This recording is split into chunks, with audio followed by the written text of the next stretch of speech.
Dawn crept in slow, gray, and trembling. The storm had left the ground swollen with mud, the air thick with the smell of rain and something darker. Burnt oil, charred wood, death. The house was quiet, too quiet. The kind of silence that comes only after something holy or terrible has passed.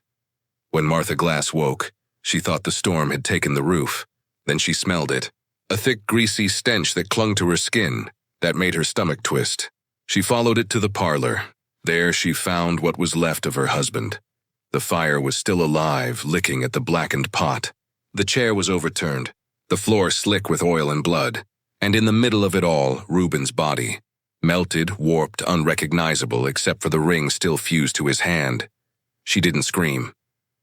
She couldn't. The sound died in her throat before it ever left her. By noon the neighbors had gathered, drawn by the smoke. Holt, the overseer, arrived last, his face pale beneath the dirt. He looked at the pot, at what was inside it, and for once the man who loved violence went still. "Where's the dwarf?" he asked. No one knew. The slaves whispered that he'd walked into the storm and vanished. Some said they saw him by the tree line at dawn, standing in the rain, whispering to someone unseen. Others swore his shadow still moved through the fields, small and fast, carrying a flame that never went out. The sheriff came 2 days later. He said an animal must have done it, a wild dog perhaps, but his hands shook as he wrote the report. Even he couldn't meet the eyes of the servants who stood watching him. They knew better. Martha left soon after. She never touched the house again. Some said she went mad, whispering Isaiah's name in her sleep. Holt lasted 3 weeks. Then one morning, they found him hanging from the barn rafters, a rope made from old lamp wicks around his neck. By winter, the plantation was abandoned. The walls stained black, the floors warped, the windows broken.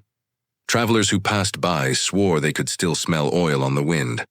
And sometimes, on nights when the air was heavy and the lamps burned low, people claimed they saw him, a small figure moving through the mist, face calm, eyes empty, carrying a pot that glowed faintly from within.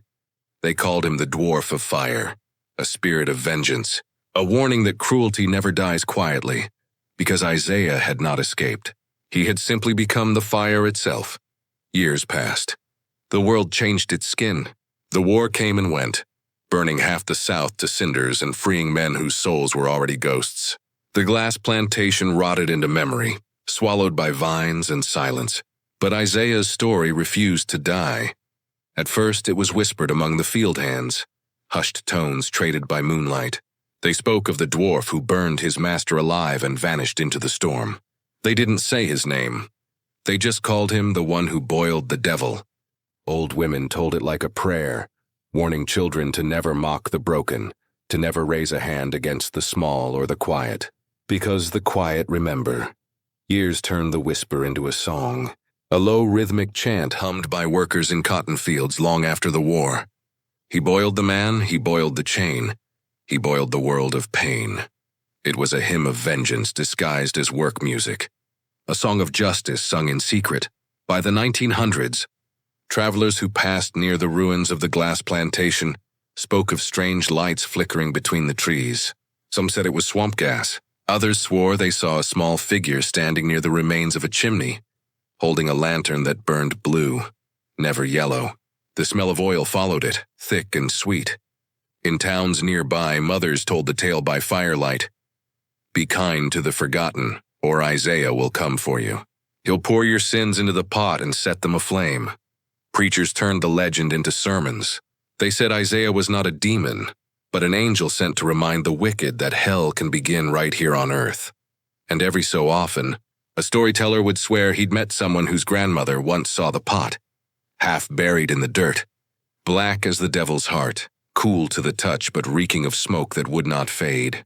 In the deep south, near the swamps where the fog clings low, they still speak of him, not with fear, but with a strange kind of respect, because Isaiah the Dwarf was never just a man.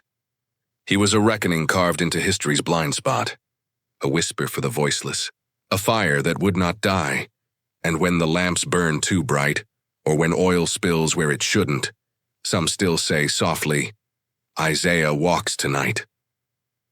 The fire dies, but the story never does. Isaiah's name still drifts through the smoke. A whisper from the ashes, asking what justice truly costs. Some say monsters are born. Others say they're made. One cruelty at a time. If this story pulled you into the dark, don't look away now. There are more tales buried in the shadows, more voices waiting to rise from the flame. Subscribe, listen, and remember, every ember began as someone's scream. It began on a day so hot the sky itself seemed to sweat. The fields shimmered under the sun, and the air was thick with flies and dust.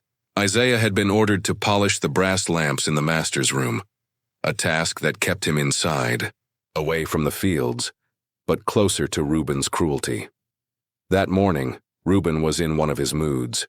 His whiskey glass hadn't been filled fast enough. The newspaper had brought talk of abolition, and he hated the sound of it.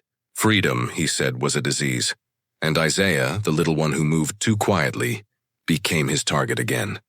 Reuben called him into the parlor. "Come here, Runt," he said. "Let's teach the guests how discipline works." Isaiah obeyed, eyes low, steps soft. The room smelled of tobacco and anger. A group of men, overseers, neighbors, men with fat wallets and empty hearts, watched as Reuben pointed to the fire burning in the hearth. "Hold out your hand," he said. Isaiah hesitated. A whisper left his lips, barely a sound. Reuben struck him hard across the face. The guests laughed. Then Reuben grabbed Isaiah's wrist and pressed it near the flame. The skin hissed. The smell of burning flesh crawled through the air. Isaiah didn't scream, not once. He just looked at his master with eyes too calm for pain. That silence frightened even Reuben. He let go, pushing Isaiah to the ground. "Get out of my sight," he barked. But Isaiah didn't move. He just stared at the fire, the dancing orange that had tasted his skin. Something changed in him then, something quiet and final. That night, Isaiah went to the shed where the oil drums were kept. He touched the lid of one, still warm from the day's sun, and whispered, "You know how to burn better than I do." Days later, Holt found Isaiah near the barn, whispering to himself. He dragged him out, beat him bloody, called him a devil. But Isaiah didn't fight back.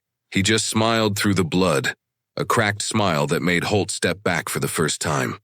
When Reuben's wife saw Isaiah's burns, she turned away. When the children laughed, he didn't flinch. The pain had carved something holy and monstrous inside him. Then came the final insult. Reuben gathered everyone for supper, a night of guests, laughter, and cruelty dressed as elegance. He made Isaiah pour wine, his burnt hand trembling. When a drop spilled on Reuben's boot, the room went silent. Reuben stood slow, savoring the moment. "You think you're worth something, boy?" he said. "You ain't nothing. You ain't even whole." And before anyone could stop him, he struck Isaiah across the face with the back of his pistol.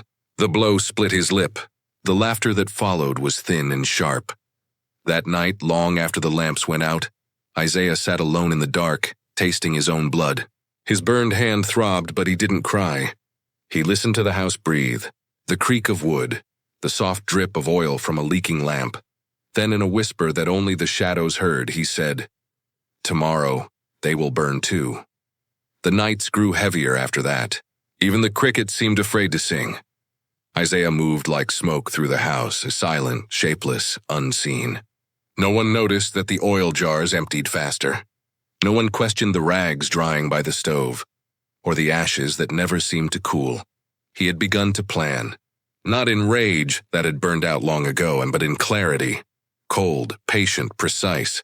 He started with the lamps. Each night he poured their leftover oil into a single clay jar hidden behind the smokehouse. Over weeks, it became a small lake of fire waiting for its moment. When the overseer asked why the lamps were dimmer, Isaiah bowed and said, "The wicks are tired, sir." No one cared. No one ever cared about what Isaiah said. He collected scraps from the kitchen, bits of cloth, twine, bone. He braided the rags into wicks. He crushed herbs stolen from the mistress's garden, rosemary, sage, not for their scent, but to mask the smell of oil. Every act was a prayer disguised as labor. He studied the master's habits. Reuben drank late, alone, his boots tossed by the hearth. His wife retreated to her room after dinner. The children slept upstairs. Holt prowled the yard until midnight, then snored loud enough to wake the dead. Isaiah memorized their rhythms the way others memorize hymns. but he also began to speak softly to himself in the fields. Some said he was losing his mind. Others swore they heard another voice answering back, something deep and low, like the ground itself replying. Whether spirit or madness, it didn't matter. The line between the two had long been burned away. He tested the oil one night behind the barn. A small spark turned the puddle into a serpent of fire that slithered across the dirt, hissing, devouring. He watched it dance, eyes glowing in the reflection. Then he whispered, "That's enough." The next day, Reuben's wife caught him humming while polishing the brass pot, the same pot that once cooked stew for the master's guests. She didn't recognize the tune. It wasn't a hymn nor a work song. It was something older, foreign, dangerous. "Where did you learn that?" she asked. Isaiah looked up, smiling. "From the fire," he said. She said nothing after that. As the weeks passed, Isaiah prepared his tools: a rope to bind, a poker to drag, the pot to burn. He cleaned it every night until it shone like a mirror, until he could see the ghost of his mother's face staring back at him. One evening he stood over that pot and whispered her name. He dipped his fingers into the cold oil and marked his forehead with it like a priest blessing himself before war. The sky outside cracked with thunder, though no rain came. Even the dogs hid under the porch. Something in the air had shifted. A tension. A promise. Isaiah waited for the perfect night, the one when Reuben would be too drunk to wake, too proud to fear, too blind to see what was coming. That night came on a storm's breath, with lightning crawling across the sky. Isaiah stood in the kitchen doorway, the clay jar in his arms, the pot already filled. The house was silent, sleeping in the arrogance of power. And in that silence, Isaiah whispered one last prayer. "Let the oil remember every tear that fell before this night." The storm came without warning. Thunder rolled over the plantation like the growl of an angry god. Inside, the lamps flickered, and the old house seemed to breathe. Wooden bones shifting, floorboards moaning. Reuben Glass was drunk again. His boots were off, his shirt open, his face red from whiskey and arrogance. The air stank of tobacco and sweat. He sat near the fire, mumbling curses about damn Yankees and ungrateful slaves. Isaiah stood in the doorway, small and still, his shadow trembling against the wall. In his hands, he carried the brass pot, polished to a mirror, gleaming even in the storm's light. "Master," he said softly. Reuben didn't look up. "What is it, boy?" Isaiah stepped closer. "You forgot your supper, sir," Reuben chuckled. "Supper at this hour?" "Yes, sir," Isaiah said. "A special one." Before Reuben could speak again, Isaiah turned toward the hearth. He set the pot down over the flames and began to pour. Thick golden oil slid into it, filling the air with the scent of something sweet and dangerous. "What in hell are you doing?" Reuben slurred. Isaiah's voice was calm, almost kind. "I'm cooking, sir." "Just like you taught me."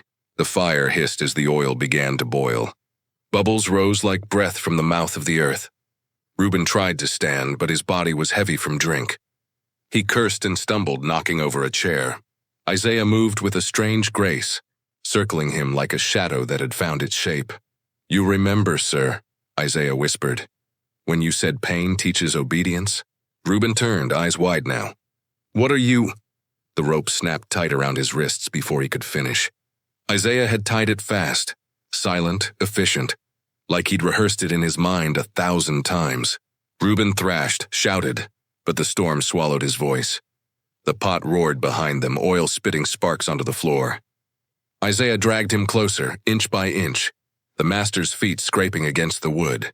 His small body strained, every muscle burning, but he didn't stop. "Isaiah," Reuben bellowed. "You'll hang for this. You hear me, boy? They'll burn you alive." Isaiah's face was expressionless. "Then we'll burn together, master." Lightning split the sky, white and furious.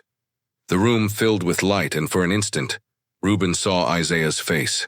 Not angry, not savage, just calm. A stillness too deep for mercy.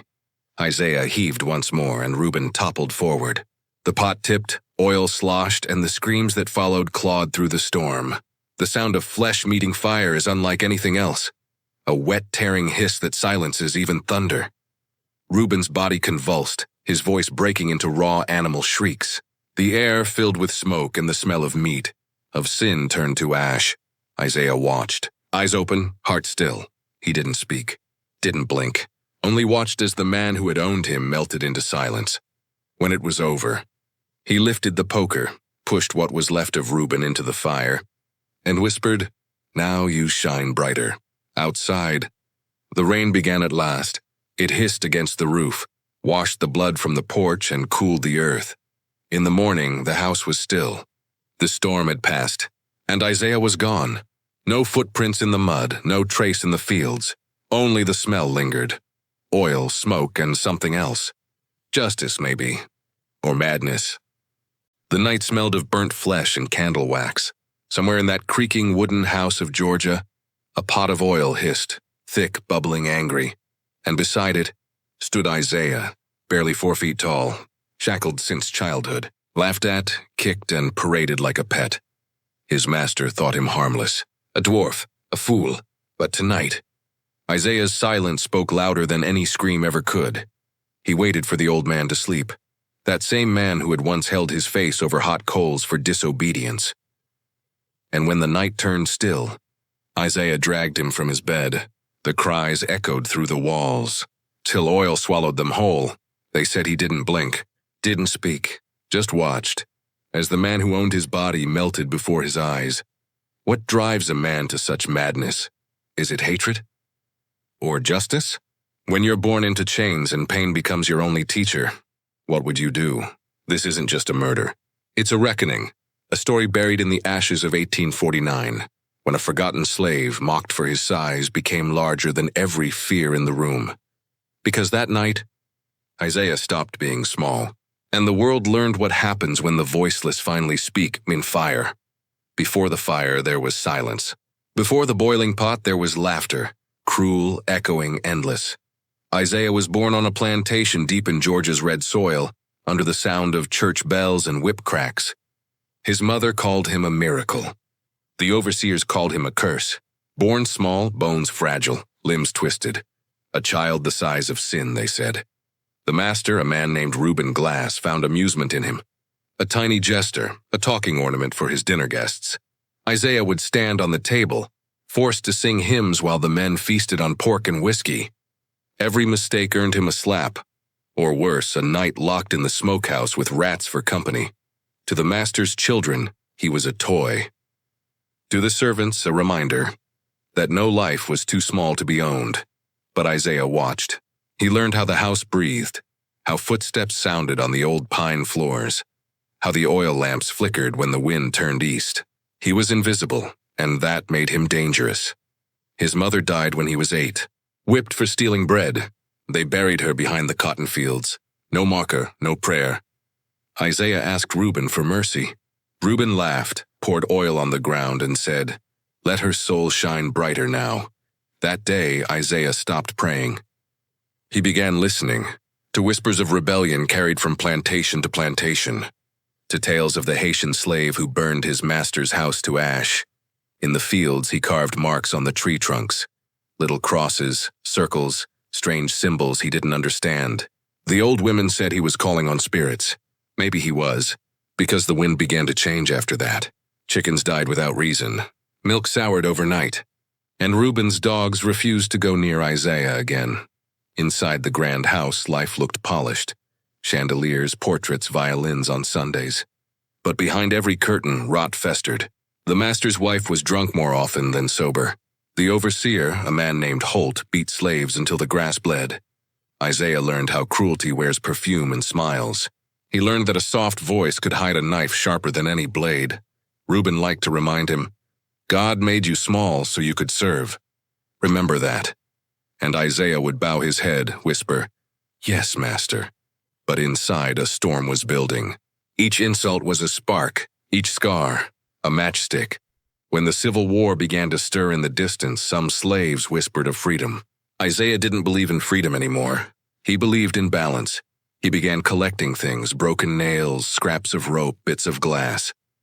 And oil, always oil. He said it made the lamps burn longer. No one questioned him. Why would they? He was just a dwarf. Just a slave. Just a shadow in the master's house, but shadows remember. And Isaiah's memory was a ledger. Every blow, every laugh, every time Reuben's boots pressed his neck into the dirt. Years passed. The fields changed color. The war crawled closer, and in the quiet corners of that house, Isaiah dreamed, not of escape, but of justice that burned hot enough to be felt by God himself. Because Isaiah knew something the others didn't. When you live your whole life beneath the boots of men, the only way to rise is to burn the boots. The plantation was not just one man's cruelty, it was a kingdom of it. Every corner of Reuben Glass's estate breathed corruption, wrapped in lace and linen. Evil wore waistcoats there and prayed before supper. Reuben himself was the throne, a man of wide belly and thin mercy. He believed pain was a language, and that Isaiah understood it better than anyone. He'd call him my little prophet of pain, and laugh until his face turned red. The guests would laugh too, clinking glasses while Isaiah stood still, eyes lowered, hands trembling around a tray too heavy for his size. Beside him ruled Martha Glass, the master's wife, pale, silent, half-mad from whiskey and shame. She watched Isaiah with cold curiosity, as if he were some haunted pet. Sometimes she'd whisper, "Run away, little man," but her lips always trembled with fear, because she knew what her husband would do if Isaiah ever tried. She had seen Reuben drown a man once, slow and deliberate, because he smiled too long at her. Then there was Holt, the overseer, a brute with arms like oak trunks and a face carved from stone. He enjoyed Isaiah's size. It gave him power, a chance to play God. Once he tied Isaiah to a fence post and left him in the sun all day, just to see how long it would take before he fainted. When Isaiah woke that night, his back was blistered raw, but his eyes were sharper than ever. And the children, Thomas and Ellen, small devils with the same cruel grin as their father. They used Isaiah for games, made him crawl through the dog door to fetch their lost marbles, threw scraps at him when he begged for food. Once they painted his face white and called him Master's Mini-Me. Reuben laughed until tears filled his eyes. The other slaves kept their distance. They pitied him, but fear ran deeper than pity. To help Isaiah was to invite death, and everyone on that land had already buried too many. At night, the big house glowed with lamplight and laughter, but beneath it, something darker breathed. Reuben's cruelty had become ritual, a feast of humiliation. He needed Isaiah to remind himself he was still a god among broken men. But Isaiah had stopped breaking. He smiled when told to sing. He bowed when struck. He whispered, "Yes, master," with the calm of a man sharpening a blade behind his back. And in the quiet, the villains of that court, Reuben, Holt, Martha, the children, played their parts, never realizing they were all standing on a stage built from their own sins, because Isaiah wasn't their fool anymore. He was the shadow waiting at the edge of their laughter, listening, learning, counting. Every insult, every blow, every scream. And one night soon, when the oil began to boil, every one of them would understand what it meant to create a monster out of a man who only ever wanted peace.